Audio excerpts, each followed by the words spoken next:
Shalom saudara-saudariku, sahabat renungan harian yang dikasihi Tuhan. Hari ini kita disapa oleh Tuhan lewat firman-Nya yang tertulis di dalam kitab Imamat pasal 10, ayat 10 dan ayat 11.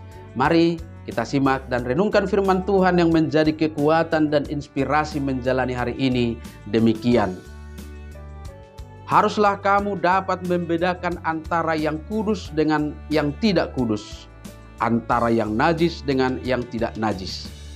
Dan haruslah kamu dapat mengajarkan kepada orang Israel segala ketetapan yang telah difirmankan Tuhan kepada mereka dengan perantaraan Musa. Asa torang di botohamu manirang nabadia sian narosam, dohot naramun sian na gajing.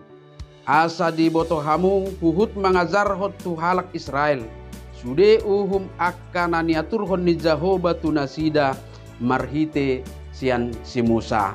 Demikian firman Tuhan. Saudara-saudariku, konteks nas harian kita hari ini adalah bagaimana para imam dapat menjalankan tugasnya dengan baik, bukan hanya secara teknis, melainkan lebih mengarah kepada sikap dan penghargaannya kepada kekudusan Tuhan. Memimpin ibadah tidak sekedar mampu melakukan ritualnya, namun harus berorientasi kepada kepribadian yang sungguh-sungguh benar di hadapan Tuhan.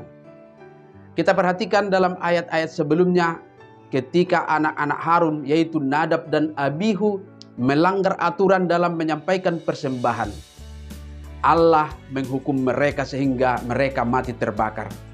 Kepada Harun sendiri dalam ayat 9 Allah berkata, "Janganlah engkau minum anggur atau minuman keras, engkau serta anak-anakmu, bila kamu masuk ke dalam kemah pertemuan, supaya jangan kamu mati. Itulah suatu ketetapan untuk selamanya bagi kamu turun-temurun."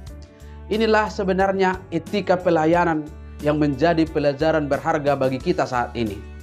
Tetapi bukan hanya kepada para imam semata atau hanya kepada para pelayan-pelayan, melainkan kepada semua orang, yaitu orang-orang percaya kepada Yesus Kristus.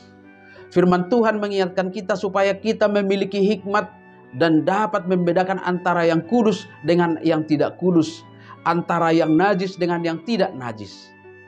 Tentu bukan hanya membedakannya, melainkan juga kita dapat memisahkan diri dari hal-hal yang menurut iman kita adalah kenajisan yang melanggar kekudusan Tuhan. Sebab hal-hal yang tabu dan perbuatan-perbuatan yang tidak berkenan kepada Tuhan bisa saja dianggap biasa saja dan tidak lagi menjadi masalah karena sudah terbiasa dilakukan. Inilah yang harus kita cermati. Sekalipun kita mengaku diri sebagai anak-anak Tuhan, sebagai hamba-hamba Tuhan yang terlihat dengan sungguh-sungguh bekerja dalam pelayanan, baiklah kita mengendalikan diri untuk tidak melayani keinginan kita sendiri. Teladan seperti inilah yang menjadi kekuatan untuk dapat mengajarkan kepada semua orang seluruh nilai-nilai iman dan segala ketetapan yang telah difirmankan Tuhan. Bisa saja ritual-ritual ibadah terlihat spektakuler, semarak, dan meriah dalam pandangan manusia.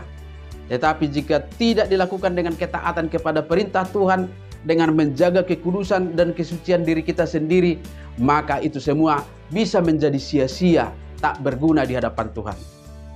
Apakah saudara-saudara adalah pelayan gereja atau hanya sebagai jemaat biasa? Baiklah kita semua menjaga kekudusan Tuhan. Para pelayan gereja harus sepenuhnya memelihara ibadah dengan melakukan pelayanan dengan penuh ketaatan, rendah hati, dan mengandalkan Tuhan, bukan kemampuan sendiri. Peribadahan yang dilakukan dengan penuh ketaatan pasti akan menyenangkan hati Tuhan, dan itu jauh lebih berharga dibanding dengan kemeriahan ibadah yang hanya mengandalkan pikiran manusia. Sebagai anggota jemaat, baiklah mengikuti ibadah dengan ketulusan hati. Fokuslah kepada Tuhan yang akan memberikan berkat-Nya kepada kita. Jauhkanlah hal-hal yang mengalihkan perhatian kita, dan yang terutama jagalah kekudusan. Pada akhirnya firman Tuhan mengajarkan kita bahwa hanya orang-orang yang menunjukkan kehidupan Kristen yang tekun dan setia kepada Allah dan kepada firman-Nya lah yang dapat menikmati persekutuannya dengan Tuhan dan dengan sesamanya di dalam kekudusan. Amin. Selamat beraktivitas, Tuhan memberkati.